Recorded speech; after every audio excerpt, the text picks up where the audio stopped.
کے نام سے جس نے ہمیں اشرف المخلوقات بنایا ہے، جناب صدر الوقار، قابل قدر اساتذہ کرام اور پیارے ساتھیوں، السلام علیکم۔ وعلیکم السلام۔ صدر علی وقار آج کے لیے پیش کردہ قرارداد کے دو حصے ہیں۔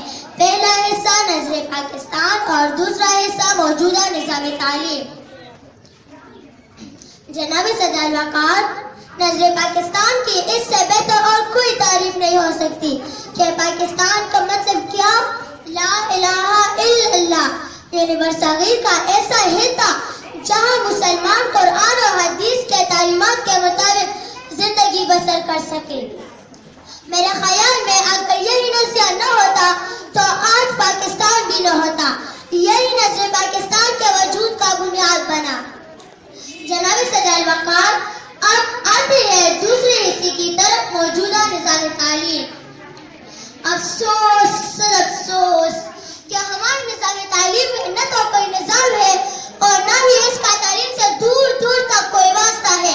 بس تعلیم کے نام پر سرٹیفکیٹس اور ڈگری کی بندربان جاری ہے، جبکہ حضرت عمر رضی اللہ عنہ کا فرمان ہے کہ تعلیمی دنیا کو تعلیم سکھانا ڈاکو کو تلوار فروخت کرنا ہے، اور اقبال کو بھی اس بات کا ادراک بہت پہلے سے تھا۔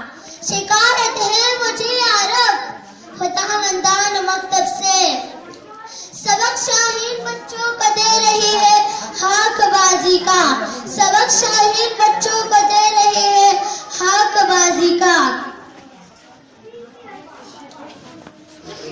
جناب صدر الوقار، کب تک آخر کب تک ہمارے نظام تعلیم نئے تجربات کا مجموعہ بنی رہے گی؟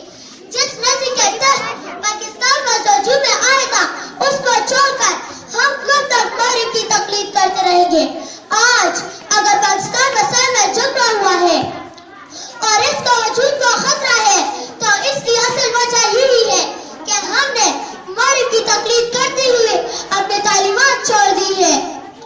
لیکن مجھے ڈر کی آواز ہے تجدید، مشرق میں ہے تقلید فرنگی کا بہانہ، مشرق میں ہے تقلید فرنگی کا بہانہ۔ جناب صدر الوقار، کسی ملک کا نظام تعلیم اس کی مستقبل قسم کا تخیل کرتا ہے۔ پاکستان میں تعلیمی نظام کی زبحالی ملک کی عزیز کی تباہی کا سب سے بڑا محرک ہے۔ جناب صدر الوقار، مانا اور جانا کہ تعلیم تو بہت ہے، ادارے بھی بہت ہے۔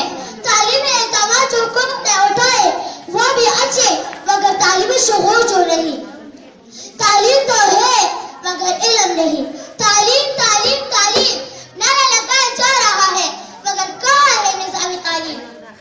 ہمارے نظام تعلیم کی جب تک درستگی نہیں ہوگی ہماری درستگی نہیں ہوگی۔